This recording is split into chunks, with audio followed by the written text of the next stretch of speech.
Question लिखा, question number 1, find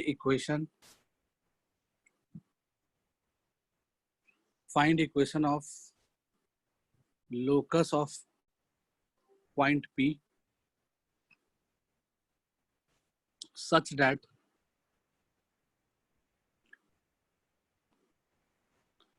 PS is equals to 2PL where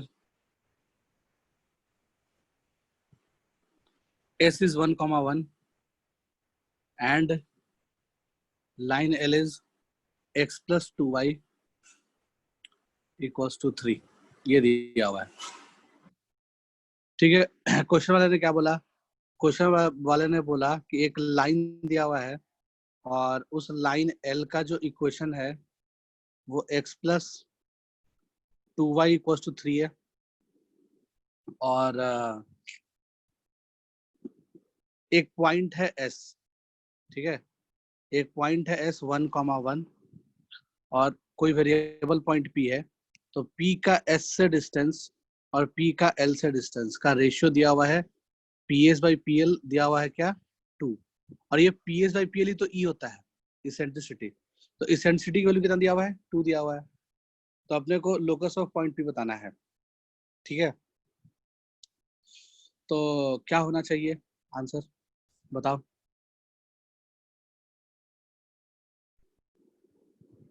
क्या आएगा ये बता सकते हैं क्या?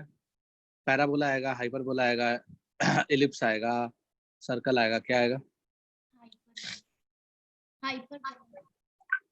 हाइपरबोला। तो बहुत गलत सोचे, है ना, बहुत गलत सोचे। सब लोग यही गलती करते हैं।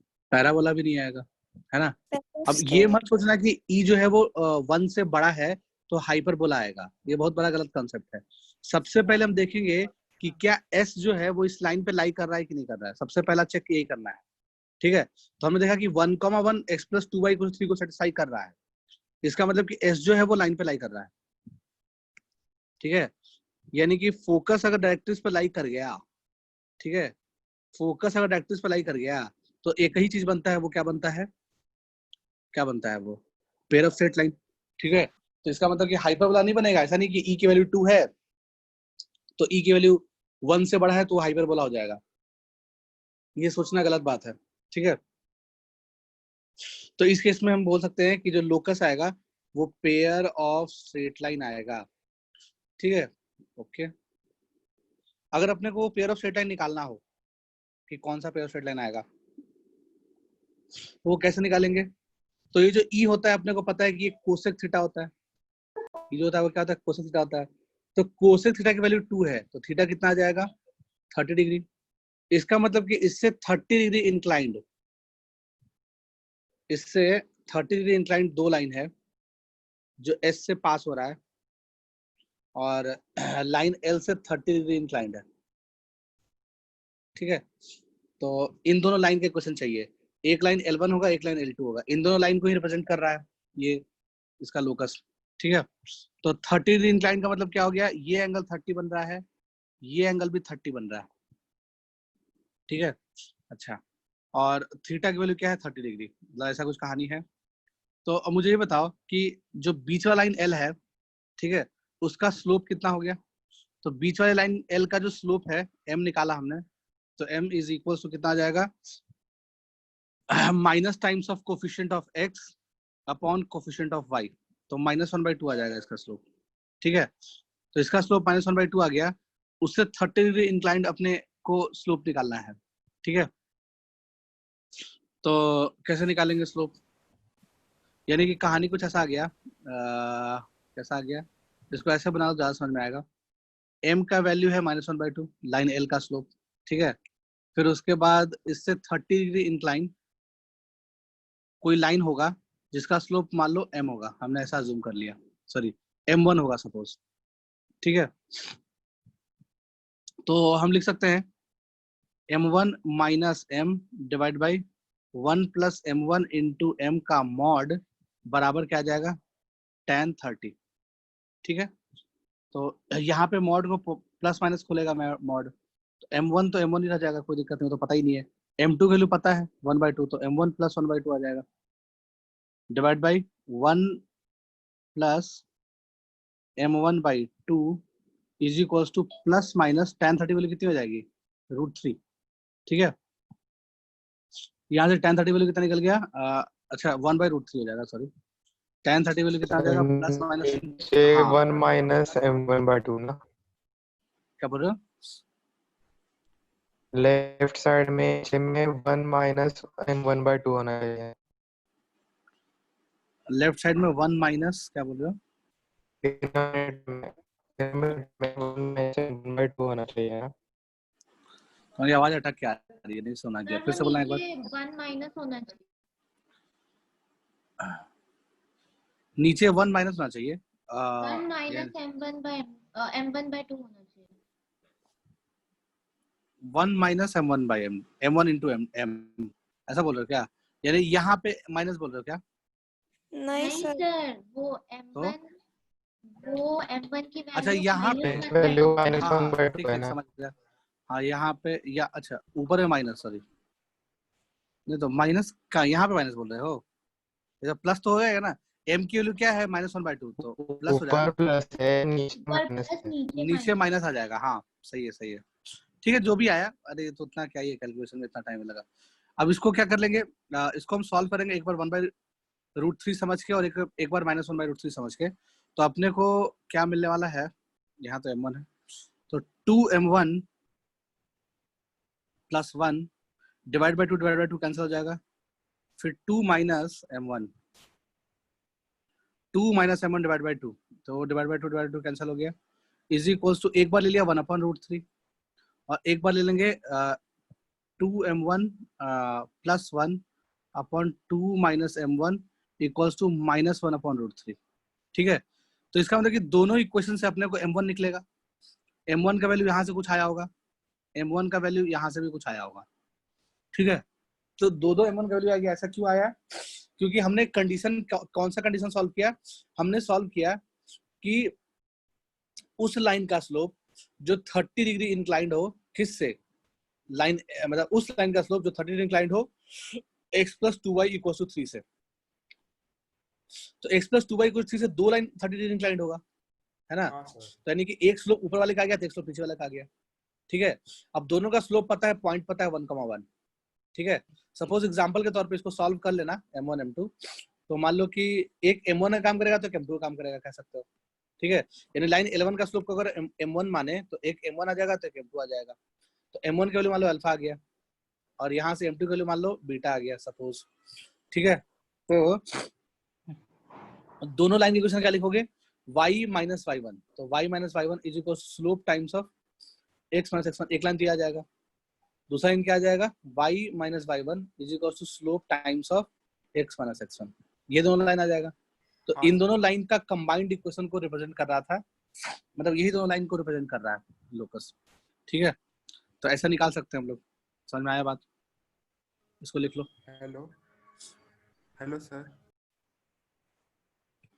चलो एक और क्वेश्चन ले लेते हैं, और क्वेश्चन में लिखा हुआ है, क्वेश्चन में लिखा हुआ है x² plus 2x² plus 3y² plus 4xy plus 2x plus 2y plus 1 equals to 0। ठीक है, अब अपने को बताना है कि ये कौन सा कोनिक है, यानी कि identify the conic, identify the conic. ठीक है, इसमें कोनिक कौन सा है ये आइडेंटिफाई करना है, तो अपने को तरीका पता है, क्या तरीका पता है, इसमें a निकाल लो, a की वैल्यू कितना है 2 है, b की वैल्यू कितना है 3 है, c की वैल्यू कितना है 1 है, h का वैल्यू कितना हो जाएगा 2hxy, कंपेयर करोगे ना ax² plus by² plus 2gx plus 2fy plus 2hxy, तो xy कोफिशिएंट का आधा, तो यानी कि 2h आ जाएगा, g कितना आ जाएगा 1, f कितना आ जाएगा 1। समझ में आया बात, ये जो हम लिखे, हेलो हाँ ये समझ में आ गया ना, तो अब हम क्या करेंगे, डेल्टा निकालेंगे, डेल्टा निकालेंगे, डेल्टा क्या होता है, डेल्टा होता है abc plus 2FGH minus AF square minus BG square minus CH square. ये निकालेंगे तो हम ऐसे भी निकाल सकते थे डिटर्मिनेंट फॉर्म में, है ना। ABC याद ही होगा, FGH। तो अगर याद रहेगा डायरेक्टली तो कोई दिक्कत नहीं, डिटरमिनेंट फॉर्म लाने की जरूरत नहीं है। अब यहाँ से वैल्यू निकाल लो। ABC का वैल्यू कितना हो जाएगा, A into B into C, 6 plus 2 times of FGH। तो FGH का वैल्यू कितना हो गया, 2, तो 2 दूनी 4, 4 आ जाएगा, माइनस AF स्क्वायर। A कितना है 2 और F कितना है 1, तो AF square will be 2 minus of BG square. B कितना है 3 और G कितना है 1, तो BG स्क्वायर भी 3 आ जाएगा। और CH स्क्वायर की बात करें तो H कितना है 2, तो 2 का स्क्वायर 4, तो -4, ऐसा कुछ हो जाएगा। +4 -4 खत्म, तो कितना आ जाएगा डेल्टा की वैल्यू, 6 में से 2 गया, सॉरी 2 3 2 5 माइनस 6 में से 5 गया, तो एक ही बचेगा, 1 बचेगा। तो डेल्टा क्या आ गया, नॉट इक्वल टू 0। डेल्टा क्या आ गया, नॉट इक्वल टू 0। अब डेल्टा अगर इक्वल टू 0 आ जाता तो फिर पेयर ऑफ स्ट्रेट लाइन होता है, पक्का पेयर ऑफ स्ट्रेट लाइन होता है। हाँ। बट चूंकि डेल्टा नॉट इक्वल टू 0 आया, इसका मतलब कि पेयर ऑफ स्ट्रेट लाइन छोड़ के बाकी चीज है, ठीक है। तो अब बाकी चीज में क्या है, उसके लिए अपने को चेक करना पड़ेगा एच स्क्वायर माइनस AB का साइन। हाँ sir. H square minus AB का साइन देख लिया, एच स्क्वायर की वैल्यू कितना 4 और AB का वैल्यू कितना हो गया 6, ठीक है। H square minus AB less than 0 आ गया, ठीक है। तो H square minus AB less than 0 and delta not equal to 0, है ना। ये कौन से कोनिक का कंडीशन था, मतलब कौन से कोनिक में ऐसा होता था, तो H square minus AB less than 0 ellipse में होता था। तो इसका मतलब कि ये एक एलिप्स का इक्वेशन है ना। हम बोलेंगे कि this is a ellipse. Clear, समझ आया बात। तो यानी कि कोनिक आइडेंटिफाई करने का 2 तरह का क्वेश्चन बन सकता है। एक तो वो कि जिसमें जनरल 2 डिग्री इक्वेशन लिख दे, ठीक है। एक तो वो जिसमें जनरल 2 डिग्री इक्वेशन लिख दे, और एक इस तरह का कि जिसमें पॉइंट और लाइन दे दे।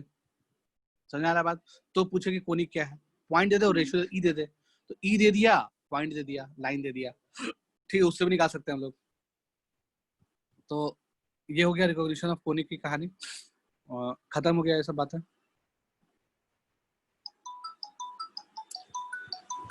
ठीक है, आगे बढ़ते हैं, हो गया होगा तो। हाँ ठीक।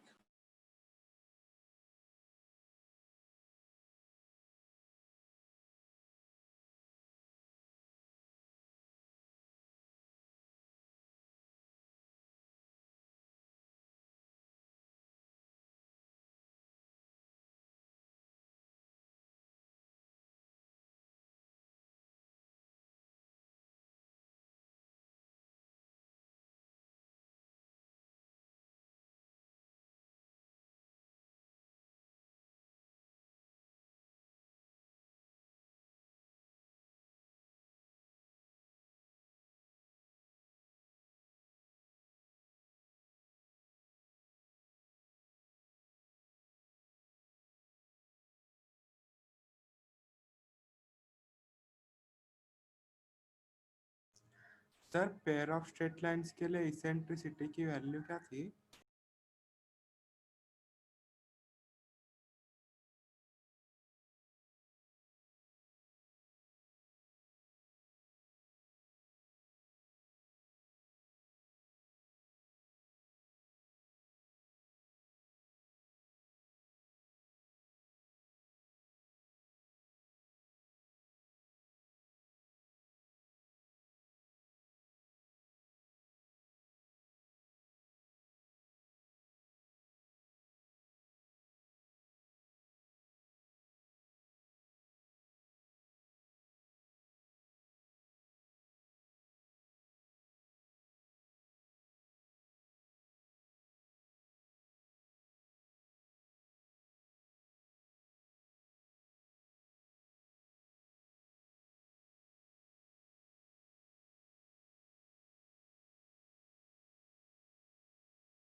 हेलो, हो गया? हाँ सर। हाँ, अब आगे का क्वेश्चन लिखते हैं।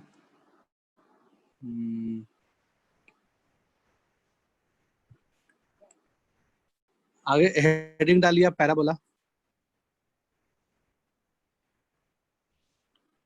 ठीक है, पैराबोला में फर्स्ट पॉइंट लिख लिया। वैसे तो पैराबोला के बारे में बहुत कुछ पता है। क्या क्या पता है कि अगर जनरल 2 डिग्री इक्वेशन दिया हुआ रहेगा तो delta not equals to 0 and H square equals to A B हो जाए तो पैराबोला हो जाएगा। पहला बात तो ये समझ में आ गया। ठीक है, अगर मान लो ये नहीं दिया हुआ है, ठीक है, अगर अपने को लाइन और पॉइंट दिया हुआ है तब आइडेंटिफाई करना कि पैराबोला है कि नहीं। तो जो रेशियो आना चाहिए, पॉइंट बाहर होना चाहिए, यानी कि और पैराबोला पहचानने का तरीका क्या है कि S lies outside directrix या S does not lies on directrix, S does not lies on directrix, S जो डायरेक्ट्रिक्स पर लाई नहीं करे, एंड ठीक है E is equals to 1। ठीक है, तो इसका मतलब कि या तो S does not lies on L कह सकते हैं और PS by PL जो है वो 1 के बराबर आ जाए। ठीक है, तो उस केस में भी पैराबोला होता है। पैराबोला दो तरह का क्वेश्चन होता है रिकॉग्निशन ऑफ कोनिक में, तो इस तरह से हम पहचान सकते हैं, कोई दिक्कत नहीं है। इन शॉर्ट कहने का मतलब क्या हो गया कि अच्छा एक चीज बताओ कि H square equal to A B का मतलब क्या हो गया, इससे क्या फायदा हो जाएगा, तो तुम एक बार समझो। लाइक ए एक्स स्क्वायर लिखा हुआ है प्लस बी वाई स्क्वायर लिखा हुआ है प्लस 2hxy लिखा हुआ है, ठीक है, plus 2gx plus 2fy plus c equal to 0, ऐसा कुछ लिखा हुआ है। अगर जब भी H square equal to A B होगा, ध्यान सुनना, जब भी H square equal to A B होगा, शुरू का 3 टर्म देखो। ठीक है, शुरू का 3 टर्म देखा तो हम इसको लिख सकते हैं रूट ए एक्स का whole square, root A X का whole square, B Y square लिख सकते हैं रूट बी वाई का whole square plus 2 times of H X Y, 2hxy। तो 2hxy में क्या करेंगे, h की वैल्यू क्या है, root A B, H square A B के बराबर है ना। एच स्क्वायर अगर ए बी के बराबर है तो इसको लिख सकते हैं root A x root B Y, ऐसा लिख सकते हैं क्या शुरू के 3 टर्म को। तो बेसिकली शुरू का 3 टर्म क्या बन गया, शुरू का 3 टर्म बन गया root A X plus root B Y का होल स्क्वायर बराबर, और इस तीनों को उस तरफ ले जाओ, है ना। इस तीनों को अगर हम इक्वल टू उस तरफ ले जाएंगे तो ये क्या मिल जाएगा, some times of x plus some times of y plus some constant, ऐसा बोल सकते हैं क्या। हेलो, समझ में आ रहा होगा बात। इसका मतलब कि अपने को क्या समझ आया, अपने को ये समझ आया कि इधर भी एक लाइन है, इधर भी एक लाइन है कि नहीं। तो यानी कि लाइन L1 यानी कोई लीनियर इक्वेशन है कहने का मतलब, तो XY में एक लीनियर इक्वेशन है, उसका होल स्क्वायर बराबर दूसरा लाइन, यानी कि ऐसा जब भी लिखा हुआ मिल जाए इसका मतलब वो पैराबोला है। समझे बात, यानी कि कभी तुम्हें ऐसा कुछ हिंट मिल जाए, लाइक ऐसा कुछ मिल जाए like 2x plus 3y plus 2, एक लाइन का होल स्क्वायर बराबर दूसरा लाइन कुछ भी लिख लो, लाइक 4x। मुझे नहीं समझ में आया सर, मतलब आप कैसा बोल रहे हो कि ये इक्वेशन तब सेटिस्फाई होगा। हाँ, क्या बोल रहे हो सर, मतलब ये L1 square is equal to L2, ये हाँ। अच्छा ये बताओ, देखो ये क्या लिखा हुआ है, सम टाइम्स ऑफ x, ध्यान सुनना, ये क्या लिखा हुआ है, सम, ये एक लाइन का इक्वेशन है कि नहीं भाई, सम टाइम्स ऑफ x हाँ sir plus some times of y, constant term 0, उसमें क्या दिक्कत है, कोई दिक्कत नहीं है। Some times of x plus some times of y का होल स्क्वायर, तो एक लाइन का होल स्क्वायर लिखा हुआ है, लीनियर इक्वेशन का होल स्क्वायर लिखा हुआ है। हेलो, हाँ सर हाँ, और राइट साइड में क्या आएगा, जब इस पूरे चीज को तुम राइट साइड में भेजोगे इक्वल टू के राइट साइड में 2gx plus 2ay plus c को, तो वो भी तो एक लाइन ही लिखा हुआ है ना। हेलो, हाँ सर हाँ, तो जब एक लाइन का होल स्क्वायर हो और प्लस दूसरा लाइन लिखा हुआ हो, यानी कि स्ट्रक्चर इस तरह का हो, कोई लाइन, कोई लीनियर इक्वेशन L1 है ना, L1 का होल स्क्वायर प्लस L2 रहे, कोई नया लाइन L2 रहे इक्वल्स टू 0, ठीक है। तो यानी कि एक लाइन का होल स्क्वायर प्लस दूसरा लाइन, या फिर एक लाइन का होल स्क्वायर इक्वल टू एक साइड है और एक इक्वल टू एक साइड दूसरा लाइन है। अब इसी L2 को तुम उधर ले गए तो माइनस L2 आ गया, उस माइनस L2 को नया L2 बोल दिए, नया लाइन बोल दिए। समझ में आ रहा है बात, बोल सकते हैं ना, कोई दिक्कत थोड़ी ना है। यानी कि जब भी इस तरह का स्ट्रक्चर दिखेगा तो वो पक्की बात है कि वो पैराबोला होगा। समझ में आया? हाँ सर। है ना? तो ये फॉर्मेट ध्यान रखना, ये फॉर्मेट ध्यान रखना है। बाकी कहानी तो बहुत कुछ है, ये शॉर्टकट हो गया एक तरह से पहचानने का, बट शॉर्टकट में कभी कभी गड़बड़ भी हो जाती है। शॉर्टकट तब मत लगाना जब तुम्हें पेयर ऑफ स्ट्रेट लाइन भी ऑप्शन में हो। समझ में आया बात? क्योंकि देखो अब हो सकता है कि इस तरह के स्ट्रक्चर में हो लिखा हुआ, इट मे बी पॉसिबल कि इस तरह के स्ट्रक्चर में लिखा हुआ हो, बट वो पेयर ऑफ स्ट्रेट लाइन हो सकता है ना? लेकिन अगर इस तरह के स्ट्रक्चर में लिखा हुआ है तो या तो पेयर ऑफ स्ट्रेट लाइन होगा या फिर पैराबोला होगा, है ना? हाइपरबोला एलिप्स हो नहीं सकता है फॉर श्योर। समझ में आया बात? हाइपरबोला एलिप्स और सर्कल कभी नहीं हो सकता है, कभी नहीं, चाहे कुछ भी हो जाए। तो या तो ये पेयर ऑफ स्ट्रेट लाइन हो सकता है या तो ये पैराबोला हो सकता है। अगर ऐसा स्ट्रक्चर में लिखा हुआ है तो कोई लीनियर इक्वेशन का होल स्क्वायर बराबर दूसरा लीनियर इक्वेशन लिखा हुआ है, ऐसा कभी भी तुम्हें लिखा हुआ मिल जाए, जैसे हमने नीचे में लिखा एक लाइन का होल स्क्वायर बराबर दूसरा लाइन, लिख लिया ना? जब भी ऐसा लिखा हुआ मिल जाए तो या तो ये पेयर ऑफ स्ट्रेट लाइन हो सकता है, ठीक है, या तो ये पैराबोला हो सकता है, ठीक है। कुछ और होने के चांसेस बहुत कम है। पेयर ऑफ स्ट्रेट लाइन कब हो सकता है? जब डेल्टा की वैल्यू, तो पेयर ऑफ स्ट्रेट लाइन के लिए पूरा एक्सपैंड करना पड़ेगा तुम्हें, एक्सपैंड करके उसको जनरल 2D इक्वेशन में बनाना पड़ेगा, यानी उसको एक्सपैंड करके इस तरह से लिखना पड़ेगा। इस तरह से लिखने के बाद ये क्या उसको बोल रहे हैं, डेल्टा चेक करना पड़ेगा। अगर डेल्टा इक्वल टू 0 आ गया, ठीक है, तब तो पेयर ऑफ स्ट्रेट लाइन है, और इक्वल टू 0 नहीं है तो फिर पैराबोला है, ठीक है। इधर से हमने एक आइडिया दे दिया, बाकी कुछ खास नहीं है, ठीक है। अब देखो एच स्क्वायर ए बी से बड़ा हो या एच स्क्वायर ए बी से छोटा हो, है ना, तब तो ये परफेक्ट स्क्वायर नहीं बन पाएगा ना। शुरू का 3 टर्म मिलके एक परफेक्ट स्क्वायर नहीं बन पाएगा। जब शुरू का 3 टर्म मिलके परफेक्ट स्क्वायर नहीं बन पाएगा तो इसका मतलब इलिप्स और हाइपरबोला तो हो नहीं सकता है। समझ में आया बात? है ना? यानी कि एच स्क्वायर बराबर ए बी होगा तभी परफेक्ट स्क्वायर बनेगा, और परफेक्ट स्क्वायर बनेगा तो पैराबोला हो सकता है ना? और अगर एच स्क्वायर ए बी से बड़ा हो या एच स्क्वायर ए बी से छोटा हो, ऐसा सीन आ जाए तो उस सीन में पैराबोला इलिप्स और हाइपरबोला हो सकता है ना? लेकिन उस केस में परफेक्ट स्क्वायर नहीं बनेगा, तो लाइन का परफेक्ट स्क्वायर कभी नहीं आएगा। समझ में आ रहा होगा बात? ठीक है। हाँ हाँ, तो यानी कि इलिप्स और हाइपरबोला के केस में कभी भी लाइन का परफेक्ट स्क्वायर नहीं आ सकता है, ठीक है। आगे देखते हैं, लिख ली होगी ये सब बातें। नेक्स्ट ले लिया,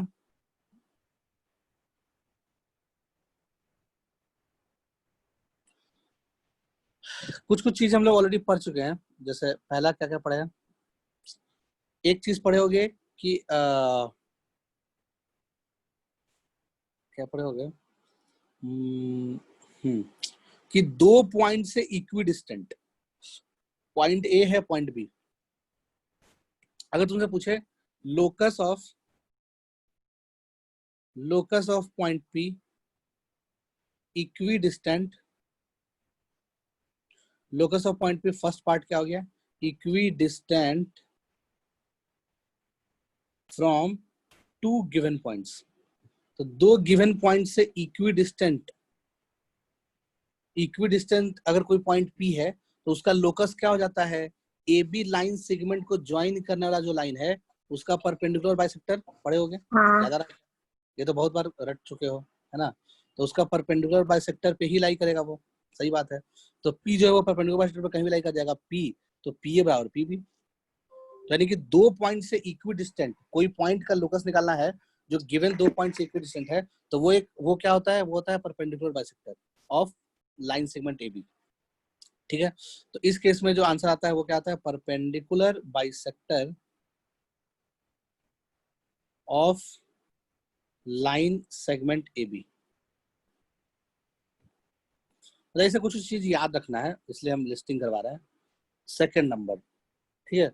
सेकंड नंबर में अगर कहानी ऐसा रहे कि लोकस ऑफ ए पॉइंट, और इसमें सेकंड पॉइंट करके लिख लिया, locus of a point which is equidistant, locus of a point which is equidistant from 2 given points,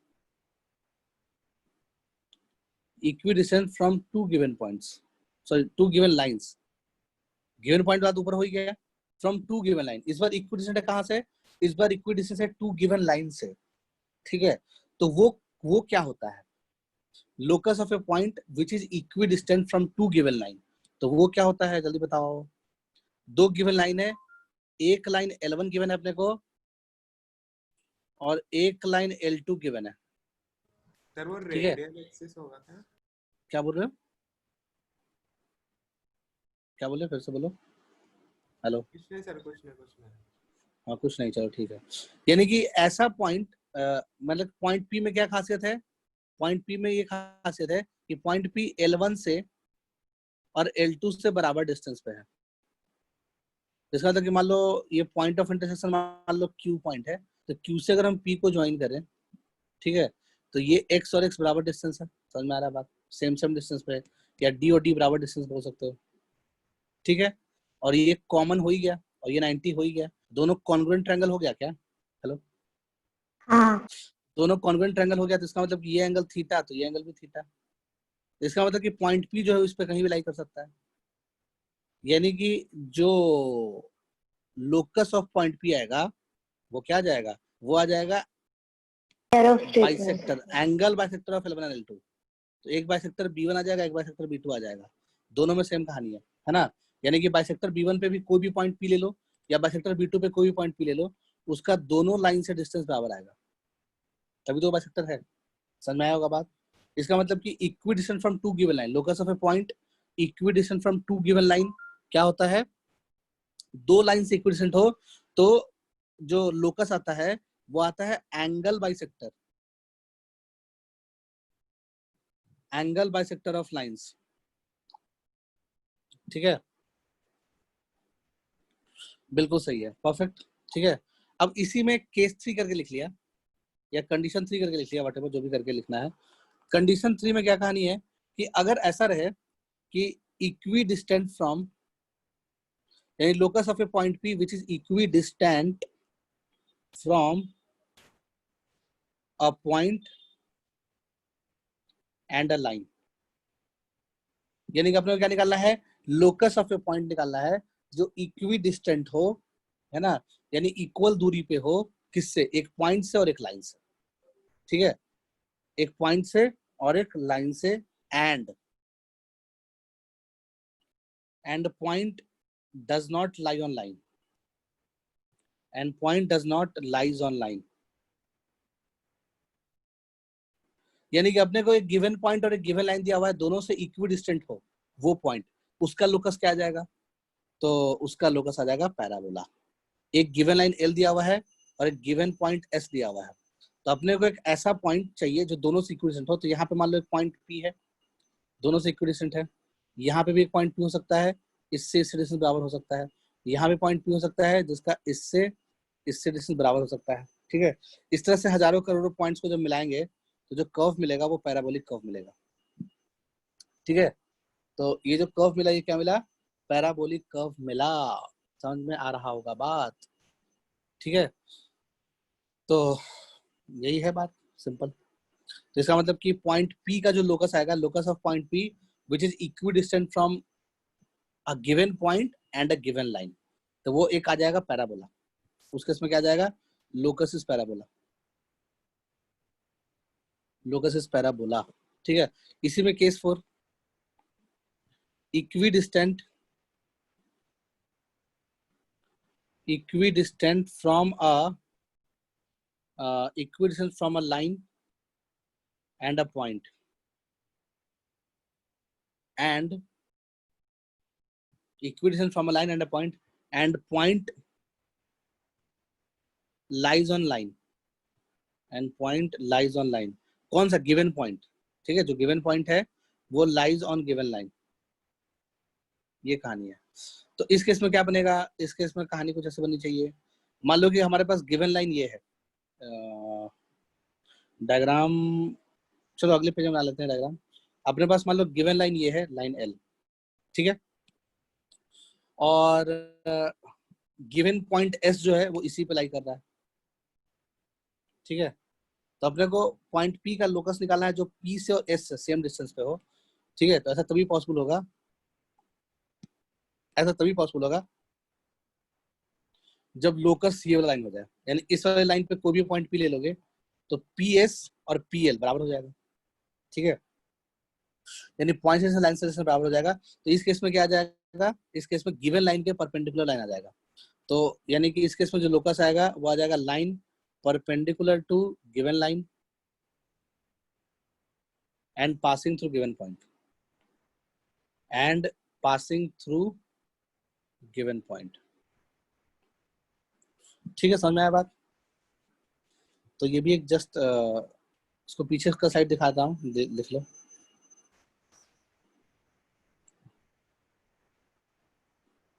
ठीक है, क्लियर, कोई दिक्कत नहीं है, यहाँ तक की बातें समझ में आ गई। अब कुछ टर्मिनोलॉजी पे देखते हैं क्या क्या टर्मिनोलॉजी होती है कोनिक्स की। ठीक है, तो आगे स्टोरी का स्टार्ट करते हैं। Terminology of conics, terminology of conics. तो कोनिक्स में कौन चीज कैसे डिफाइन है उस पर थोड़ा सा सोच लेते हैं। ठीक है, तो कोनिक्स में जो सबसे, देखो फोकस और डायरेक्ट्रिक्स तो दिया हुआ रहेगा ही। फोकस तो वही गिवन, देखो कोनिक का डेफिनेशन में ही क्या आ गया था, फोकस और डायरेक्ट्रिक्स आ गया था। ठीक है, तो फोकस और डायरेक्ट्रिक्स तो बाय डिफॉल्ट डिफाइन है डेफिनेशन में ही कोनिक के, है ना। फोकस क्या हो गया, गिवन पॉइंट हो गया, और गिवन लाइन हो गया डायरेक्ट्रिक्स। ठीक है, उसमें तो कोई दिक्कत नाम की चीज नहीं है।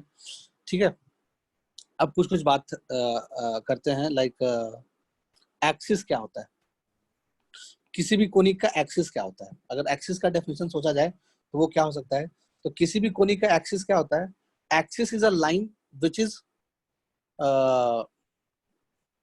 विच passes through fix point and perpendicular to given line. ठीक है, तो इसका मतलब कि ऐसा कोई भी लाइन है ना, a line perpendicular to directrix and passing through S and passing through S, उसको क्या बोलेंगे, एक्सिस बोलेंगे। तो जैसे पैराबोला का फोटो ऐसा होता है। ठीक है, पैराबोला का मान लो ये डायरेक्ट्रिक्स है, ये लाइन L जो है डायरेक्ट्रिक्स है। ठीक है, तो डायरेक्ट्रिक्स के परपेंडिकुलर लाइन जो फोकस से पास कर रहा है उसको एक्सिस बोलेंगे पैराबोला के केस में। ठीक है, इलिप्स के केस में अगर देखा जाए तो इलिप्स का फोटो ऐसा होता है। आगे चल के पढ़ेंगे कि इसमें दो फोकस होता है ना, एक होता है S1, एक होता है S2। इसमें दो डायरेक्ट्रिक्स होता है, एक होता है D1 और एक होता है D2। ठीक है, तो D1 D2 पैरेलल होता है आपस में, तो इन दोनों के पैरेलल, सॉरी इन दोनों के D1 D2 के परपेंडिकुलर, या फिर किसी एक ही पेयर को देखो, बाकी दोनों पेयर को नहीं देखना अपने को। बस अपना जो लॉजिक है वो यही है कि एक्सिस कौन सा लाइन हो जाएगा, एक्सिस वो लाइन होगा जो फोकस से पास करे और करस्पॉन्डिंग डायरेक्ट्रिक्स, है ना, S1 डायरेक्ट्रिक्स क्या D1 है, तो करस्पॉन्डिंग डायरेक्ट्रिक्स के परपेंडिकुलर हो। ठीक है, तो इसका मतलब कि यही एक्सिस आ जाएगा। उस केस में, इलिप्स के केस में ये एक्सिस आ जाएगा। हाइपरबोला के केस में क्या आ जाएगा, हाइपरबोला का फोटो ऐसा होता है, आगे चल के पढ़ेंगे हाइपरबोला के केस में क्या होना चाहिए। तो हाइपरबोला के केस में जो होता है, इस वाले ब्रांच का डायरेक्ट्रिक्स ये होता है, इस वाले ब्रांच का डायरेक्ट्रिक्स अलग होता है। व्हाटएवर, कोई दिक्कत नहीं है, कोई भी एक सेट ऑफ, मान लो इसको S1 बोल दिए, इसको D1 बोल दिए, तो कोई भी S1 और D1 का एक पेयर लिया। हालांकि आगे चल के पढ़ेंगे कि इसका एक और D2 होता है और एक और S2 होता है, बट सिर्फ हम एक ही पेयर लेके चलेंगे, कोई दिक्कत नहीं है ना। एक पेयर लिया तो D1 से परपेंडिकुलर लाइन और S1 से पास करता होगा, तो एक्सिस ये बन जाएगा। आ रहा समझ बात? तो एक्सिस का डेफिनेशन ये होता है किसी भी कोनिक के लिए कि ऐसा लाइन जो डायरेक्ट्रिक्स के परपेंडिकुलर हो और करस्पॉन्डिंग फोकस से पास कर रहा हो, ज्यादा बेटर बनाने के लिए इसको and passing through corresponding focus, तो ये ज्यादा अच्छा है। पासिंग थ्रू यहाँ पे लिख लिया कॉरस्पॉन्डिंग फोकस, तो वो ज्यादा बेटर लाइन हो जाएगा।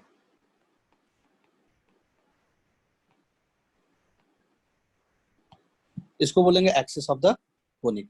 ठीक है, एक्सिस खत्म, आगे बढ़ते हैं। नेक्स्ट जो टर्मिनोलॉजी यूज होगा वो आ जाएगा वर्टेक्स ऑफ कोनिक्स। क्या होता है वर्टेक्स, किस चिड़िया का नाम है? तो वर्टेक्स किसको बोलते हैं, वर्टेक्स बोलते हैं point of intersection of conic with axis. यानी कि कोनिक का एक्सिस के साथ जहां पॉइंट ऑफ इंटरसेक्शन होता है, दैट इज कॉल्ड वर्टेक्स। ठीक है, तो अब जैसे मुझे ये बताना कि जैसे पैराबोला है, ये खुद कोनिक हो गया, इसका डायरेक्ट्रिक्स मान लो ये है, इसको हमने D बोल दिया और इसका फोकस जो है वो यहाँ पे है S। एक्सिस क्या हो जाएगा, D के परपेंडिकुलर लाइन जो S से पास कर रहा है उसको एक्सिस बोलेंगे। ठीक है, तो एक्सिस के साथ, यानी एक्सिस को जहां भी कर्व कट करता है, कोनिक जहां भी एक्सिस को कट कर रहा है, दैट इज कॉल्ड वर्टेक्स। तो वर्टेक्स हमारा क्या कहलाएगा? ये कहलाएगा क्या? पैराबोला है केस में, ठीक है, समझ आ रहा होगा बात। तो वर्टेक्स हमारा क्या कहलाएगा? ए, ये पॉइंट कहलाएगा। सिमिलरली में अगर इलिप्स के केस में देखो, तो इलिप्स के केस में एक्सिस ये हो गया, तो एक्सिस को जहां कट कर रहा है कोनिक, तो दो जगह कट कर रहा है, एक यहाँ पे ए, तो ये ए डैश, इसको ए डैश, तो इसको ए, समझ आ रहा होगा बात, ठीक है। दो वर्टेक्स हो जाएगा उस केस में, दो पॉइंट पे कट कर रहा है ना कोनिक, ठीक है। वैसे अगर हाइपरबोला के केस में देखा जाए, तो एक्सिस को जहां पे कट कर रहा है, एक्सिस को जहां पे कोनिक कट करता है, दैट इज कॉल्ड वर्टेक्स। तो यहाँ पे वर्टेक्स, इसको ए डैश बोलोगे तो इसको ए बोलोगे। आ रहा है समझ बात? कोई दिक्कत नहीं है, ठीक है। तो ये तो वर्टेक्स की बात हो गई। वर्टेक्स क्या होता है? तो हमें कोनिक, कोई भी कोनिक का वर्टेक्स समझ में आ गया, उसका डेफिनेशन समझ में आ गया। आगे देख लेते हैं थर्ड नंबर। थर्ड नंबर में क्या है? अपना, ठीक है, एक्सिस हो गया, वर्टेक्स हो गया, फिर आएगा एक और टर्म यूज होगा, फुट ऑफ डायरेक्ट्रिक्स। एक और टर्म क्या यूज होगा? Foot of directrix.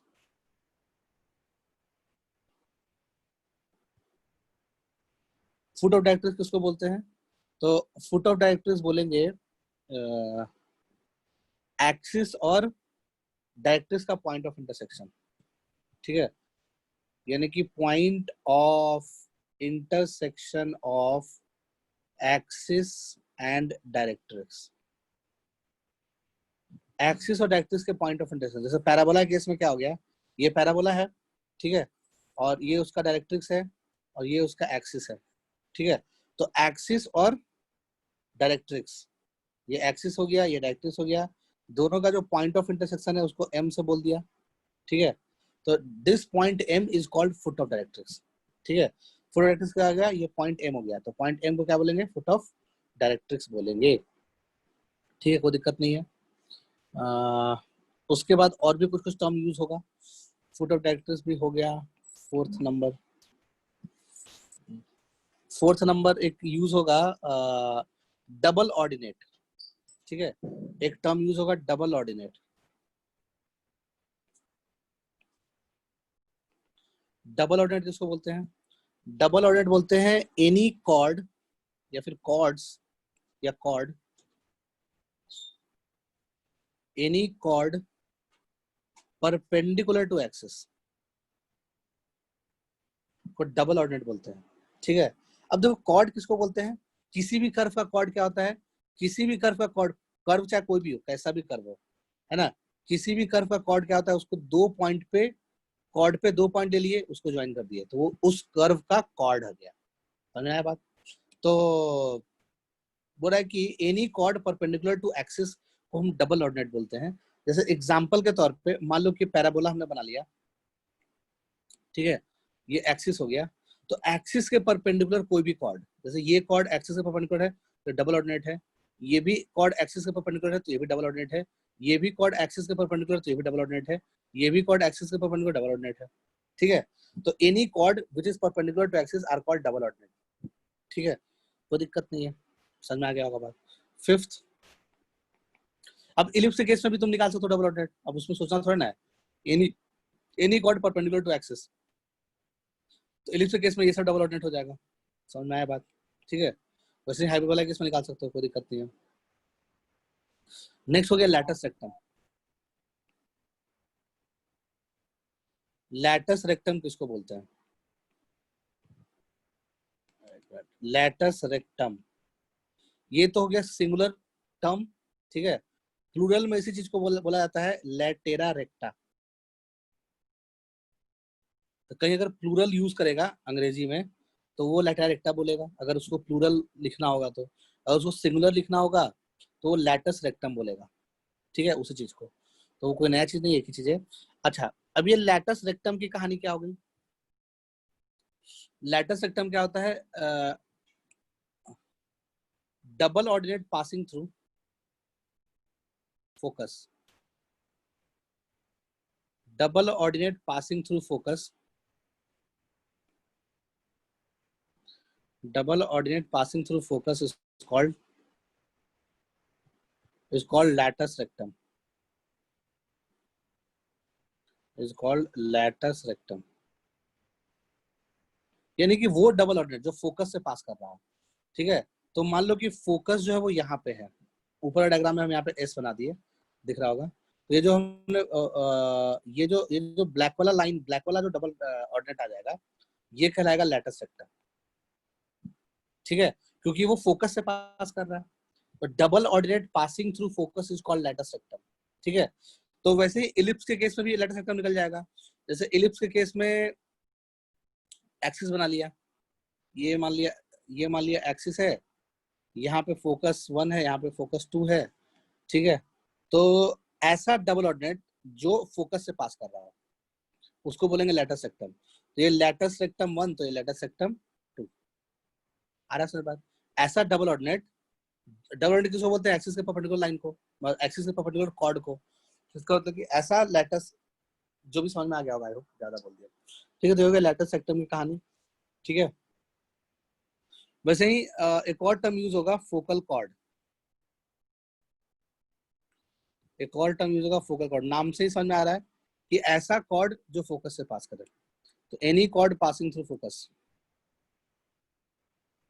Any cord passing through focus, any cord passing through focus, ठीक है। तो any cord passing through focus is called focal cord. तो सिंपल सी बात है, जैसे पैराबोला है, पैराबोला का फोकस ये है, यहाँ पे ऐसे है, तो इससे पास करने वाले हजारों करोड़ों कॉर्ड्स, पता नहीं कितने सारे कॉर्ड्स होंगे, तो ये सारे के सारे कॉर्ड्स क्या है? फोकल कॉर्ड, ठीक है। उसका centre of any conic, centre को कैसे डिफाइन करेंगे? सेंटर क्या होता है? बोलो, किसी को कुछ पता है क्या सेंटर के बारे में? लैटस सेक्टम, एक्सिस, ठीक है, वर्टेक्स सब लिख लिया, कुछ छूटा तो नहीं? हाँ चलो, एक सेंटर ही बच गया। सेंटर की कहानी क्या होता है? सेंटर को कैसे डिफाइन करते हैं? किसी भी कर्व का सेंटर अगर चाहिए, जैसे सर्कल का सेंटर कैसे पढ़ते आ रहे हो आज तक, है ना? तो सर्कल तो बहुत स्पेशल सिमेट्रिकल डायग्राम था, तो आज तक जो भी पढ़े सेंटर का डेफिनेशन वो गलत पढ़े, है ना?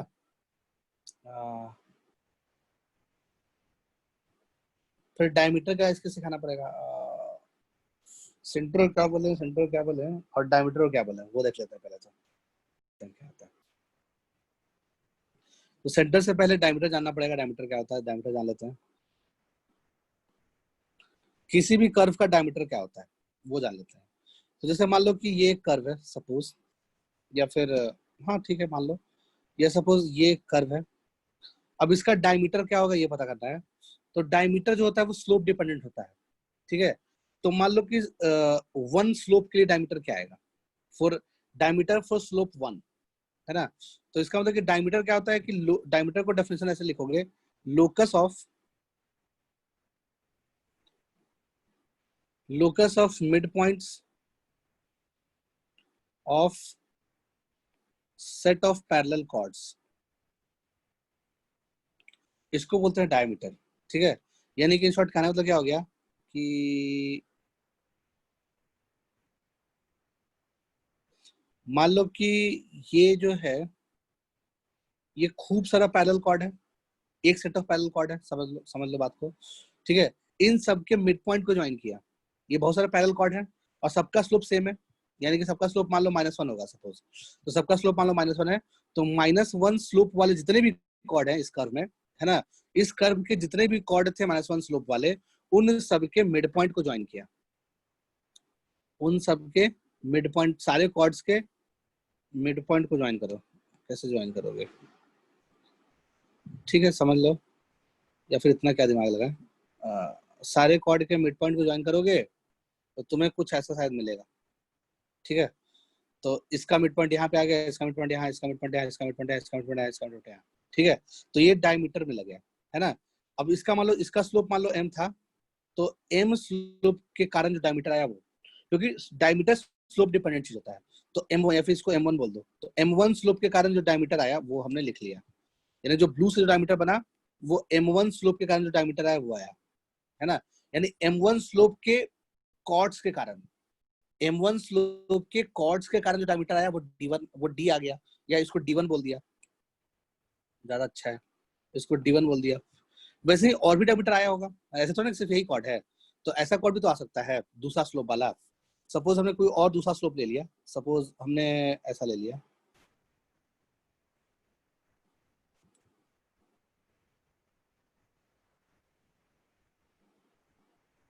ठीक है। अब ये ग्रीन वाला कॉर्ड ले लिए खूब सारा, है ना। अब ये ग्रीन वाला कॉर्ड ले लिए, इसका स्लोप मान लो M2 है, ग्रीन वाले सारे कॉर्ड्स का स्लोप क्या है, M2 है। तो M2 कॉर्ड्स, M2 स्लोप वाले जितने भी कॉर्ड है इस कर्व में, है ना, उन सब के मिड पॉइंट को जब ज्वाइन करेंगे, उन सब के मिड पॉइंट्स को जब हम ज्वाइन करेंगे, तो अपने को शायद कुछ ऐसा लाइन दिख रहा होगा, if I am not wrong. देखो ऐसे दिख रहा होगा ना, हाँ सही है, मिड पॉइंट जैसा लग भी रहा है, ठीक है। तो ये D2 कहलाएगा, यानी कि diameter due to parallel set of chords of slope M2। समझ में आया बात, है ना। तो ऐसे बहुत सारे डायमीटर बन जाएंगे, हर स्लोप के लिए एक डायमीटर मिल जाएगा, है ना। हर स्लोप के अकॉर्डिंग, हर स्लोप ऑफ कॉर्ड्स के अकॉर्डिंग अपने को एक एक डायमीटर मिल जाएगा। जैसे हजारों करोड़ डायमीटर जो होते हैं वो एक ही जगह पे कट करते हैं, है ना। अगर वो सारे के सारे डायमीटर एक जगह पे कट कर गए, ऐसे एक और डायमीटर आ गया होगा सपोज, है ना, सपोज एक और डायमीटर आ गया होगा D3। तो अगर ऐसे मान लो कोई ऐसा कर्व है, देखो सेंटर सारे कोनिक या फिर सारे कर्व का नहीं होता है, ठीक है। सेंटर उसी कोनिक और उसी कर्व का होता है जिसके डायमीटर्स कॉन्करेंट होते हैं, यानी जिसके डायमीटर एक ही पॉइंट पे कट करते हैं, है ना, वही होता है, उसी का सेंटर एग्जिस्ट करता है। इसका मतलब कि दिस इज कॉल्ड सेंटर। समझ आया बात, है ना। यानी कि D1 D2 D3 कॉन्करेंट आ गया। इलिप्स के केस में ये इलिप्स था, तो इलिप्स का सेंटर एग्जिस्ट करता है, ठीक है। हाइपरबोला का भी सेंटर एग्जिस्ट करता है, जैसे देख लो हाइपरबोला डायग्राम ऐसा होता है, ठीक है। तो हम क्या करेंगे, अब देखो कॉर्ड का डेफिनेशन क्या होता है, हाइपरबोला के दो ब्रांचेस हैं, तो कॉर्ड का डेफिनेशन क्या होता है कि उस कर्व पे कोई भी दो पॉइंट ले लो। तो हमने एक पॉइंट P ये ले लिया, एक पॉइंट P ये ले लिया, दो पॉइंट ले लिए, तो दोनों अलग अलग ब्रांच पे ले सकते हैं, कोई दिक्कत थोड़ी ना है। उन दोनों को ज्वाइन कर दिया तो ये भी एक कॉर्ड है, ठीक है। ये भी एक कॉर्ड हो सकता था, कोई दिक्कत थोड़ी ना है, ये भी एक कॉर्ड हो सकता था, ठीक है। तो ये भी कॉर्ड है, ये भी कॉर्ड है, कोई बात नहीं है, ठीक है।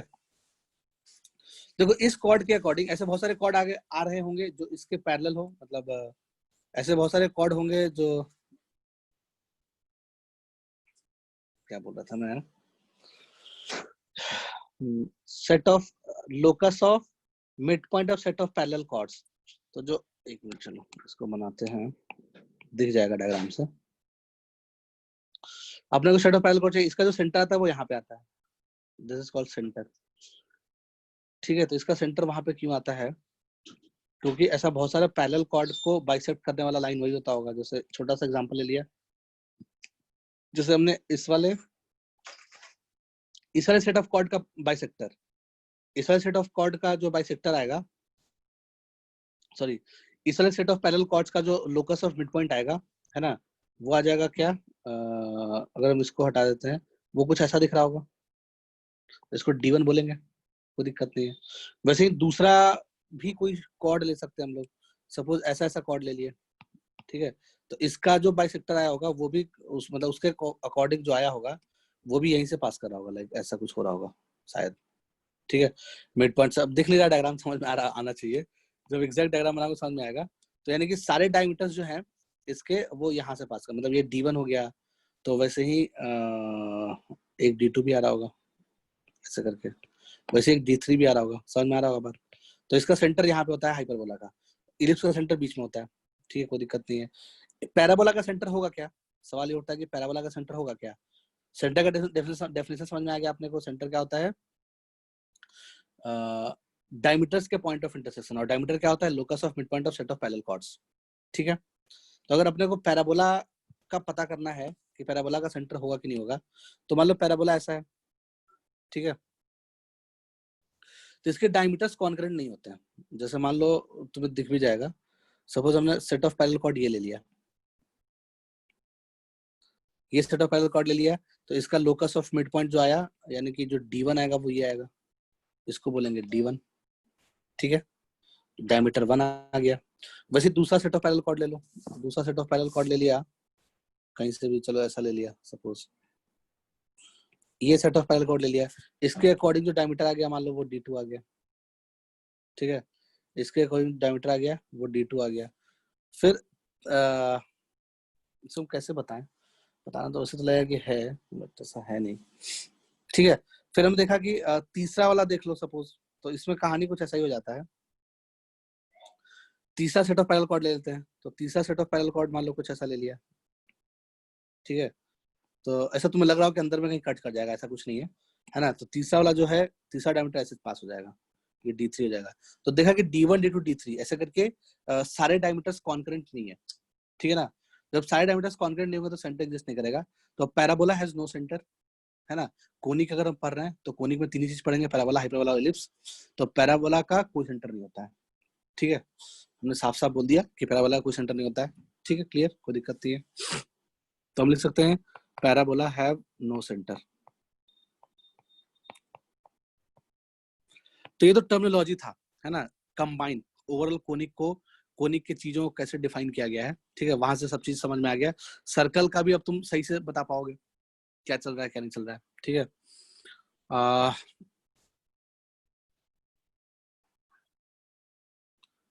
इन सब के अलावा तो बस पैराबोला का सेंटर नहीं होता है, हाइपरबोला का सेंटर होता है, इलिप्स का सेंटर होता है, ठीक है, सर्कल का सेंटर होता है। ये सब कंप्लीट, चलो लिख लो इसको जल्दी। तो टर्मिनोलॉजी वाला पार्ट तो खत्म हो गया कि पैराबोला में क्या क्या टर्मिनोलॉजी यूज होते हैं, क्या क्या नहीं होते हैं।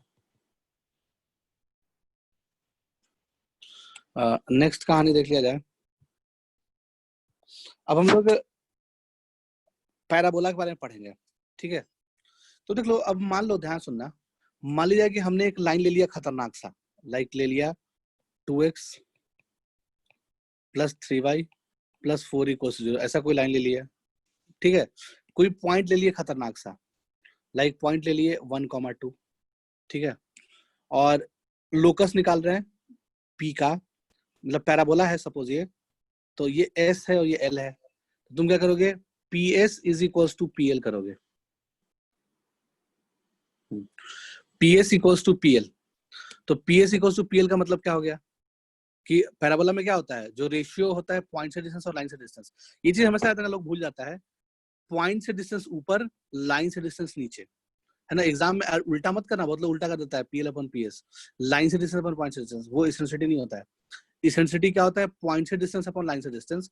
पैराबोला केस में ये 1 होता है, तो इसका मतलब कि PS = PL होगा, ठीक है। तो जब हम PS = PL करेंगे, ध्यान सुनना, तो जिसका लोकस निकालना है उसको x, y मान लो या h, k मान लो, तो लास्ट में x, y से रिप्लेस करोगे ही करोगे, है ना। तो बात तो बराबर ही पड़ गया। x - 1 का होल स्क्वायर प्लस y - 2 का होल स्क्वायर का √PS आ जाएगा। अगर होल स्क्वायर कर दिया दोनों साइड तो, या फिर चलो अंडर रूट ही कर लिया थोड़ी देर के लिए।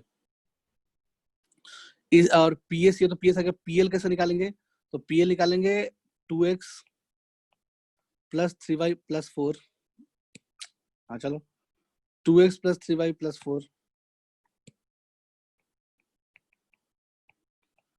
2x + 3y + 4 का whole square, if I am not wrong, सही बोल रहे होंगे। 2x + 3y + 4 का होल स्क्वायर क्यों करोगे भाई, हाँ, ये डिवाइडेड बाय, यानी क्या करते हैं, इस पॉइंट को इस लाइन में डाल देंगे, इस लाइन में जहां जहां XY दिख रहा था वहां XY डाल दिए, जहां x था वहां x डाल दिए, जहां y था वहां y डाल दिए, ठीक है। एक्चुअली में हम HK डाल रहे थे, है ना, बाद में उसको XY से रिप्लेस कर रहे थे, तो बात तो ही हो जाएगा ना। तो फिर क्या करते हैं, किसी पॉइंट से किसी लाइन का डिस्टेंस कैसे निकालते हैं, फिर √, ऐसा कुछ करते हैं, 2 का स्क्वायर + 3 का स्क्वायर, ऐसे ही करेंगे ना। दो साइड स्क्वायर करते हटा देंगे, हाँ, दो साइड स्क्वायर हटाने को स्क्वायर कर दिया, तो x - 1 का होल स्क्वायर प्लस y - 2 का होल स्क्वायर बराबर व्हाटएवर कुछ भी आ जाए, ये आ जाएगा 1/2 स्क्वायर प्लस 3 स्क्वायर और ये लाइन का होल स्क्वायर, ऐसा कुछ बन जाएगा, ठीक है। क्या बन जाएगा, 2x + 3y + 4 का होल स्क्वायर, ऐसा कुछ बनना चाहिए, है ना। तो देख लो, अगर हम इसके लिए सॉल्व करें, पैराबोला का इक्वेशन निकाले, तो बड़ा ही गंदा सा पैराबोला निकलेगा, है ना। बेसिकली हमारा टारगेट क्या है, हमारा टारगेट क्या है, पैराबोला का ज्योमेट्रिकल प्रॉपर्टीज को स्टडी करना, है ना, कि उसकी क्या क्या प्रॉपर्टीज है, ज्योमेट्रिकली वो क्या क्या स्पेशल बात उसमें छुपा हुआ है, वो जानना है। तो हम इतना कॉम्प्लिकेटेड एक्सप्रेशन से ज्योमेट्रिकल प्रॉपर्टी निकालने चले तो बहुत मुश्किलें बढ़ जाएगी हमारे लिए, ठीक है। तो लोगों ने क्या किया, एकदम सिंपल पैराबोला बनाने की कोशिश किया, सिंपल से भी सिंपल, जितना दुनिया में सिंपलेस्ट पैराबोला बन सकता है ना, कि उससे सिंपल पैराबोला बन ही नहीं पाया। तो अगर हम सिंपलेस्ट पैराबोला बनाने की कोशिश करें तो हम क्या करेंगे, एक लाइन लेंगे, एकदम सिंपल सा लाइन। तो एकदम सिंपल सा लाइन क्या ले सकते हो, x is equal to minus है, या x plus a equal to 0। इससे सिंपल लाइन क्या होगा, समझ में आ रहा है बात? तो हमने एक सिंपलेस्ट लाइन लिया, x इक्वल टू माइनस है, ठीक है, उसी को डायरेक्ट्रिक्स बोल दिया। एकदम सिंपल सा पॉइंट लेना है, तो सिंपल सा पॉइंट क्या ले सकते हो तुम, उससे सिंपल पॉइंट हो ही ना, a,0, कि दोनों जगह a ही है ना, इससे सिंपल क्या लेते हैं, समझ में आ रहा है बात? ठीक है, तो हमने फोकस ले लिया a,0 और एक डायरेक्ट्रिक्स ले लिया x equal to minus a, है ना, सिंपल लाइन, ताकि जो पैराबोला का इक्वेशन है वो एकदम सिंपल पैराबोला है। तो उसका इक्वेशन इतना छोटा हो दिखने में कि उससे छोटा इक्वेशन बना ही नहीं पाया कोई, ताकि जितना छोटा इक्वेशन होगा उतना ज्यादा हम इजिली ज्योमेट्रिकल प्रॉपर्टीज को डिराइव कर पाएंगे, ठीक है, ये मतलब हो गया। तो हमने क्या किया, यहां से समझ में आया कि PS इक्वल टू PL होना चाहिए, पॉइंट से डिस्टेंस लाइन से बराबर होता है पैराबोला केस में, ठीक है। पॉइंट से डिस्टेंस निकाल लो भाई, तो P के कोऑर्डिनेट को क्या मानोगे, H के मानोगे, लोकस निकालना है तो क्या करेंगे, H माइनस ए का whole square plus K minus 0 का होल स्क्वायर का स्क्वायर रूट बराबर PL क्या हो जाएगा, लाइन से डिस्टेंस, तो H प्लस ए, ठीक है, divide by under root of 1 का स्क्वायर प्लस 0 का स्क्वायर, क्योंकि y का कोफिशिएंट 0 है उसमें, ठीक है, ऐसा लिख सकते हैं, कोई दिक्कत नहीं है, समझ में आ रहा होगा बात, ओके। फिर दो साइड स्क्वायर कर दिया, तो H माइनस ए का whole square plus K square is equal to H plus A का होल स्क्वायर, ऐसा कुछ बनेगा। तो यहां से क्या मिल जाएगा, K square is equal to H plus A का whole square minus H minus ए का होल स्क्वायर। तो यहाँ से क्या आ जाएगा, यहाँ से आ जाएगा K square equals to 4AH। अब लोकस निकालो तो लास्ट में क्या करते हैं, पॉइंट P का लोकस निकाला तो लास्ट में HK को XY से रिप्लेस करते हैं, तो K की जगह पे Y आ जाएगा और H की जगह पे X आ जाएगा, तो Y square equals to 4AX, है ना। ये आ गया हमारा सिंपलेस्ट पैराबोला, ठीक है, इसी को बोलते हैं स्टैंडर्ड पैराबोला, ठीक है। यानी कि हम सब कुछ इसके लिए सॉल्व करेंगे, हम इसके लिए प्रॉपर्टीज निकालेंगे, इस पैराबोला के लिए सारा कुछ निकालेंगे, है ना। अब देखो, जैसे मान लो कि पैराबोला शेप वाइज तो सेम ही है, जैसे मान लो, ध्यान सुनना, जैसे मान लिया जाए कि हम ये x एक्सिस है, ये y एक्सिस है सपोज, ठीक है, ये मान लो पैराबोला है, पैराबोला 1 है, तो इसका इक्वेशन कुछ आ रहा होगा, ठीक है। तो मान लो कि ये एक ऐसी प्रॉपर्टी को फॉलो कर रहा होगा कि इसके एक्सिस के पैरेलल अगर लाइट रे जाएगा तो लाइट रे फोकस से पास करेगा, और ये मान लो क्या ये होता है प्रॉपर्टी। तो सपोज ये ज्योमेट्रिकल प्रॉपर्टी अगर इस पैराबोला के लिए ट्रू है, तो अगर यही पैराबोला मूव कर जाए, थोड़ा सा रोटेट हो जाए, ऐसा हो जाए, ठीक है, तो क्या अभी भी इसका प्रॉपर्टी फॉलो नहीं हो रहा होगा, अभी भी हो रहा होगा, शेप तो ना बदला, है ना, अभी भी क्या रहा होगा कि इसके एक्सिस के पैरेलल अगर कोई लाइट जाएगा तो वो फोकस से पास करेगा, ठीक है, अभी भी वो पास कर रहा होगा फोकस से, अगर उसके एक्सिस के पैरेलल कोई लाइट जाएगा तो, ठीक है। इसका मतलब कि, लेकिन पैराबोला जब मूव कर गया, रोटेट कर गया, ऐसे ऑब्लिक हो गया, ठीक है, तो रोटेट कर गया तो इसका इक्वेशन कॉम्प्लिकेटेड हो गया होगा। यानी कि अगर तुम इस वाले पैराबोला का इक्वेशन लिखो, मूव ऐसे ऑब्लिक पैराबोला जिसको बोल रहे हैं, घुमा हुआ पैराबोला है, अगर तुम इसका इक्वेशन लिखो तो ये बहुत ही कॉम्प्लिकेटेड इक्वेशन आएगा, और इसका इक्वेशन लिखो तो चूंकि इसका एक्सिस के पैरेलल है, तो कुछ सिमेट्रिकल चीज है, तो इसका जो इक्वेशन आएगा वो थोड़ा सा सिंपल इक्वेशन आएगा, समझ आ रहा है बात? तो क्यों ना हम सिंपल इक्वेशन जिसका आ रहा होगा, जिस पैराबोला का आ रहा होगा, है ना, उस पैराबोला के लिए सारी ज्योमेट्रिकल प्रॉपर्टी निकाल ले और उसको सब में यूज करें, कैसा भी पैराबोला हो, समझ में आ रहा है बात? तो यानी कि पैराबोला चैप्टर पढ़ने का हमारा जो उद्देश्य है, हमारा जो मोटिव है, वो ये है कि उस पैराबोला जो भी उसमें जो भी क्या उसको बोलते हैं, जो भी ऑब्जर्व करने लायक बातें हैं एक पैराबोलिक शेप में, है ना, उस पैराबोलिक शेप के ज्योमेट्रिकल सारी बातों को हम सीख जाएं और उसको किसी भी पैराबोला में यूज करें, तो सही है। तो जो सिंपलेस्ट पैराबोला इक्वेशन निकला वो निकला, इसी को हमने स्टैंडर्ड इक्वेशन बोल दिया, स्टैंडर्ड पैराबोला का इक्वेशन बोल दिया, ठीक है, y square equal to 4x। तो अब हम लोग y square equal to 4x के लिए सारी बातें निकालने की कोशिश करते हैं कि होगा क्या नहीं होगा, ठीक है। हाँ ठीक है, शुरू करते हैं। तो यहां से हम पहला पॉइंट लिख लिए, जो स्टैंडर्ड इक्वेशन होता है किसी भी पैराबोला का, वो होता है y square equals to 4ax, ठीक है, जिसमें a पॉजिटिव पीछे होता का है। पेज एक मिनट से दिखाओ ना। पीछे का स्लाइड, हाँ हाँ लिख लो।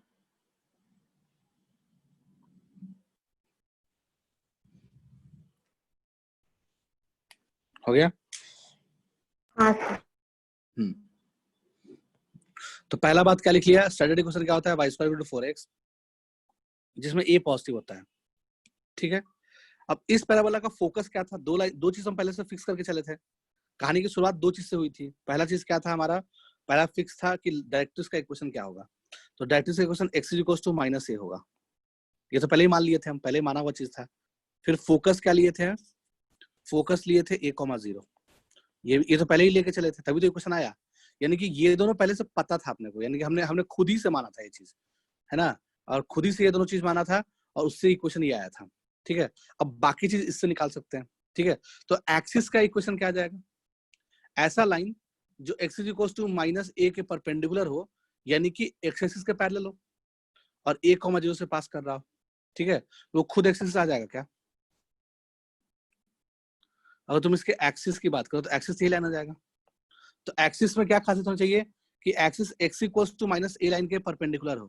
तो x equals to minus a line के परपेंडिकुलर कोई भी लाइन क्या होता है, y बराबर समथिंग टाइप का होता है ना, y बराबर k टाइप का लाइन होगा। अब y बराबर k टाइप का लाइन है जो a,0 से पास कर रहा है, इसका मतलब y बराबर 0 लाइन हो गया। समझ में आया बात? तो एक्सिस क्या हो गया, y बराबर 0, ठीक है।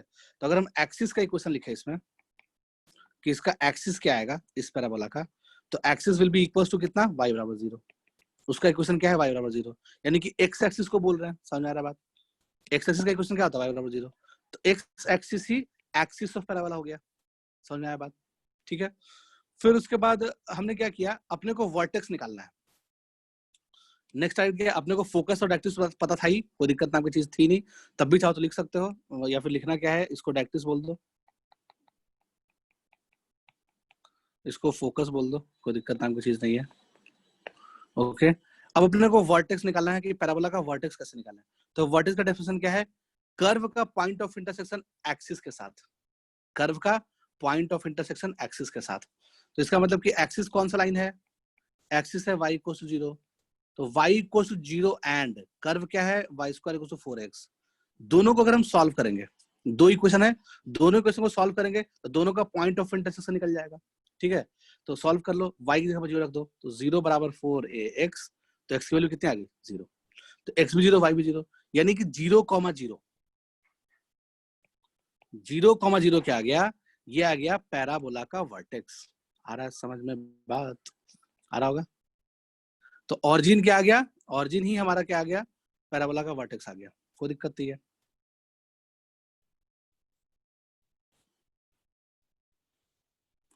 इसको y एक्सिस बोल दिया, ठीक है, ये तो एक्सिस है ही, कोई दिक्कत ही नहीं है, ठीक है। तो क्या बोल रहे थे, हाँ, तो इसमें वर्टेक्स पे निकल गया, कोई दिक्कत नाम की चीज नहीं है। तो वर्टेक्स क्या आ गया, एक्स एक्स, वर्टेक्स क्या आ गया, ऑरिजिन आ गया, ऑरिजिन ही हमारा वर्टेक्स है पैराबोला का, ठीक है। उसके बाद फुट ऑफ डायरेक्ट्रिक्स की बात करें, तो फुट ऑफ डायरेक्ट्रिक्स ये वाला पॉइंट, कौन कौन वाला पॉइंट, ये वाला पॉइंट, एम पॉइंट। तो एम पॉइंट का कोऑर्डिनेट क्या लिखोगे, -a,0 लिखोगे क्या, हेलो लिखेंगे ना, बिल्कुल। तो एम का कोऑर्डिनेट क्या आ गया, -a,0, यानी फुट ऑफ डायरेक्ट्रिक्स -a,0 आ गया, डायरेक्ट्रिक्स a,0 आ गया। तो यहाँ पे एक ऑब्जर्व करने वाला एक बहुत ही इंपॉर्टेंट बात, जो बड़ा फालतू लगेगा अभी, बट आगे क्वेश्चन में यूज होता है, समझ में क्लिक नहीं करता है कि क्या करना है ना। यानी कि फुट ऑफ डायरेक्ट्रिक्स और फोकस का मिड पॉइंट होता है कौन, वर्टेक्स। तो हम बोल सकते हैं कि vertex is mid point of, vertex is mid point of foot of directrix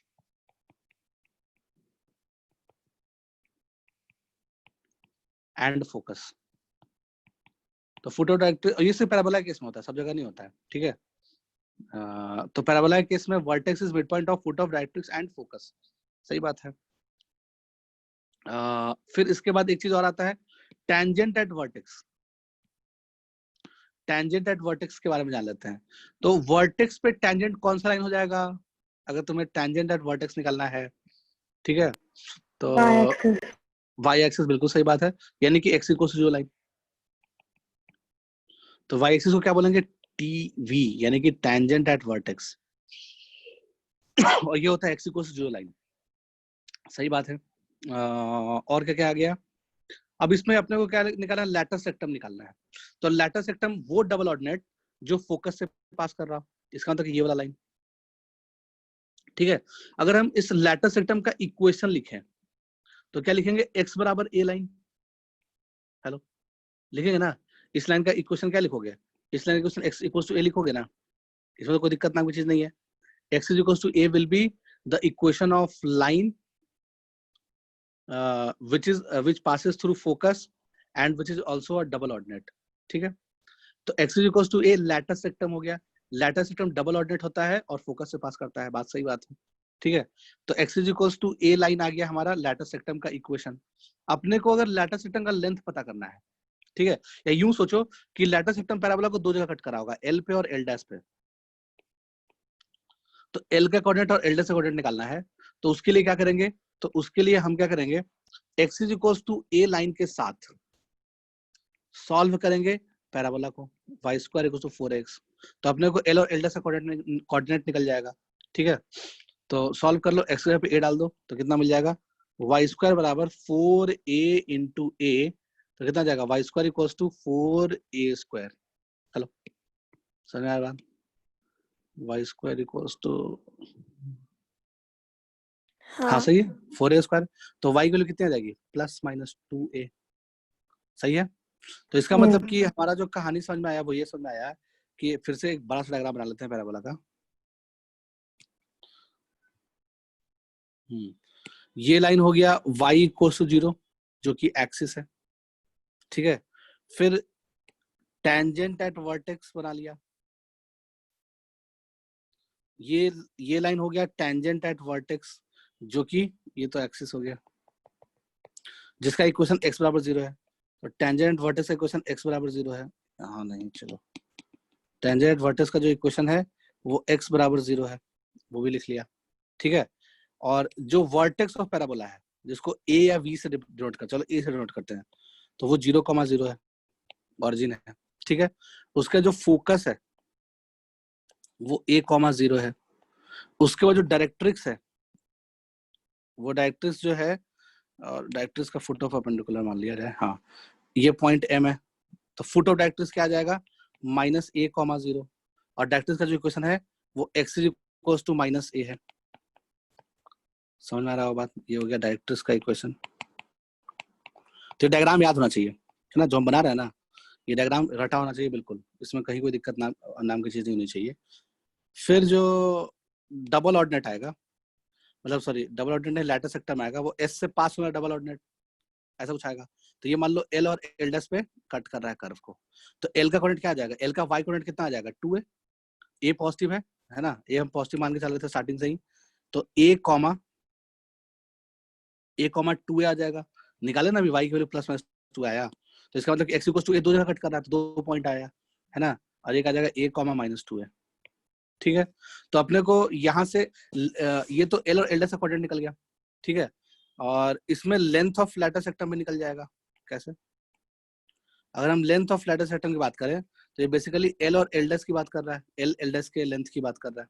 ठीक है, l l डैश के लेंथ की बात कर रहा है, तो वो कितना आ जाएगा, 4a, 2a ऊपर 2a नीचे, है ना, तो 4a is the length of latus rectum. ये भी याद रखना है अपने को।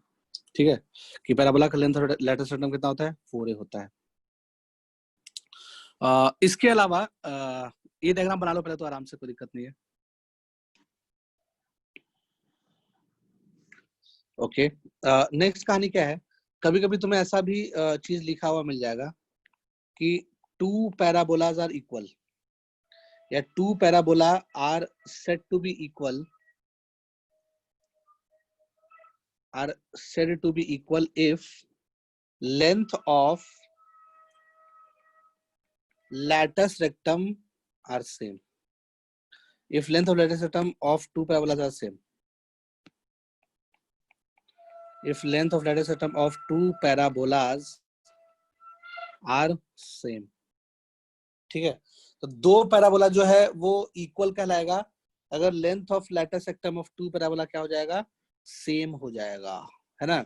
इसका मतलब तुम ध्यान समझना, कि पैराबोला को शेप को डिफाइन करने वाला चीज क्या है, वो लैटस रेक्टम ही है ना। यानी कि लैटस रेक्टम बदलेगा, पैराबोला का शेप बदलेगा, है ना। Shape defining factor latus rectum ही होता है पैराबोला का। जैसे ये एक पैराबोला है, मान लो इसके लैटस रेक्टम का लेंथ, यानी कि इसका मुंह खुलने का साइज बोल दो, पैराबोला का मुंह का साइज काइंड ऑफ, ठीक है। तो मान लो कि पैराबोला के मुंह का साइज हो गया सपोज इसमें मान लो 4 लेंथ का आ गया, तो ऐसा हो रहा होगा, ठीक है। फिर कोई पैराबोला ऐसा भी आ सकता है। अब इसको तुम घुमा दो या कुछ भी कर दो इस पैराबोला का, अगर तुम इस पैराबोला को, जैसे ये मान लो एक्स एक्सिस है, वाई एक्सिस है, अगर तुम इसी वाले पैराबोला को रोटेट कर दिया थोड़ा सा, तो इक्वेशन तो बदल गया होगा, इक्वेशन बदल गया होगा, बट अभी भी इसका शेप सेम ही होगा, है ना। अभी भी 4 लेंथ का ही मुंह होगा इसका, समझ में आ रहा है बात, वो तो नहीं बदलने वाला है, ठीक है। तुम मान लो ऐसे घुमा दिए पैराबोला को, तो इक्वेशन बदल गया होगा उसका, है ना, बट अभी भी इसका मुंह 4 ही होगा यहाँ पे, मतलब जो उसका जो ओपनिंग लेंथ है, अपर्चर लेंथ है काइंड ऑफ, ऐसा कुछ कह सकते हो, ठीक है, वो 4 ही होगा, सही है। तो यानी कि ये तीनों पैराबोला को क्या बोलेंगे, इक्वल पैराबोला है। इक्वेशंस तीनों का अलग अलग होंगे, है ना, बट अगर लैटस रेक्टम सेम है ना, तो these 3 parabolas are said to be equal parabolas, ठीक है, क्योंकि एक ही पैराबोला है, बात सही भी है, एक ही पैराबोला है, ऐसा तो नहीं अलग अलग है, उसी पैराबोला घुमा रहे हैं इधर उधर और कुछ नहीं है। अब जैसे मान लो कि सपोज हमने एक पैराबोला बना दिया जिसका लेंथ मान लो 2 है, तो थोड़ा सा कम खुला होगा उसका मुंह, या 1 लेंथ का है तो थोड़ा छोटा होगा, समझ में आ रहा होगा बात, है ना। 1 लेंथ का है तो क्या हो गया, मुंह छोटा हो गया। मान लो आधा लेंथ का है तो और छोटा हो गया मुंह, ठीक है, लेटेस्ट रेक्टम का लेंथ और छोटा कर दो, 1/4 कर दो तो और छोटा हो गया, समझ आ बात। अगर तुम लेटेस्ट रेक्टम का लेंथ 0 कर दो, है ना, अगर तुम लेटेस्ट रेक्टम का लेंथ 0 कर दो, सपोज हाइपोथेटिकली कि लेटेस्ट रेक्टम का लेंथ 0 हो गया, तो वो क्या बन जाएगा, वो एकदम ऐसा ये वाई एक्सिस एक्स एक्सिस बन जाएगा क्या, हेलो, अभी दोनों लाइन मैच कर जाएगा ना, तो तुम बिल्कुल ऐसे करते करते एकदम छोटा करते करते तुम क्या किए, बेसिकली तुम एक्स एक्सिस ही बना दिए, कह सकते हो काइंड ऑफ एक्सिस ही बना दिए, है ना। जैसे कि y square equal to 4x parabola में अगर देखें कि उसका इक्वेशन कुछ ऐसा होता है y स्क्वायर टू 4x का, ठीक है। अगर a 0 रख लें, यानी कि लैटिस रेक्टम का लेंथ 0 कर दें, a 0 का मतलब क्या, 4a 0, 4a क्या होता है, लेंथ ऑफ लैटिस रेक्टम, यानी कि एक्चुअली पैराबोला क्या होता है, y स्क्वायर बराबर length of lattice rectum times of x, यही होता है ना। तो अगर a 0 इसका मतलब 4a 0, 4a 0 मतलब कि लेंथ ऑफ लैटिस रेक्टम 0, तो इक्वेशन क्या मिला, y बराबर 0 मिला क्या, अगर a 0 मतलब y बराबर 0, तो x एक्सिस बन गया ना, यानी कि पैराबोला का मुंह छोटा होता जाएगा, है ना, तो छोटा होते होते जब 0 के बराबर हो जाएगा, मुंह उसका बंद हो जाएगा, कहने का मतलब, तो y एक्सिस सॉरी y बराबर 0 इक्वेशन बन जाएगा, यानी कि वो x एक्सिस बन जाएगा, समझ में आ रहा है बात, ठीक है। तो इसका मतलब शेप डिफाइनिंग फैक्टर कौन होता है, लैटिस रेक्टम। अगर अपने को पैराबोला का लैटिस रेक्टम पता है ना, इसका मतलब कि अपने को एग्जैक्ट शेप पता है पैराबोला का। सपोज मान लिया जैसे कि जो गाड़ी का जो हेडलाइट होता है, अलग अलग गाड़ी का जो हेडलाइट होता है वो पैराबोलिक शेप में होता है, उसका जो पीछे का कवर होता है, तभी तो हेडलाइट ऐसे आगे जाता है, लाइट शायद पढ़े होगे कहीं ना कहीं, है ना। तो कोई भी गाड़ी है ना, 4 व्हीलर रहे चाहे 2 व्हीलर रहे, उसका जो बल्ब जहाँ लगा हुआ रहता है, जो लाइट जहाँ से निकलता है, उसके पीछे का जो सरफेस होता है ना, एक्चुअली जो बल्ब लगा था वो फोकस पे लगा हुआ रहता है, ठीक है, और फोकस जो लाइट में निकला वो पैरेलल हो जाता है, मतलब एक्सिस के पैरेलल हो जाता है, ठीक है। तो अब हर गाड़ी का लैटिस रेक्टम अलग अलग होता होगा, हर गाड़ी के उसका, समझ में आ रहा होगा बात, ठीक है। अब गाड़ी मूव कर रहा है तो पैराबोला का इक्वेशन बदल रहा है, लेकिन पैराबोला तो सेम ही रह रहा है ना, समझ में आ गया होगा शायद बात, पता नहीं क्या बोल रहे हैं, ठीक है, क्लियर, कोई दिक्कत नहीं है, यहाँ तक की बात सब समझ में आ गई, ठीक है। तो ये सब तो कहानियां चल रही थी हमारी, ठीक है, और ठीक है, नेक्स्ट क्लास में आगे का बात देखेंगे। अभी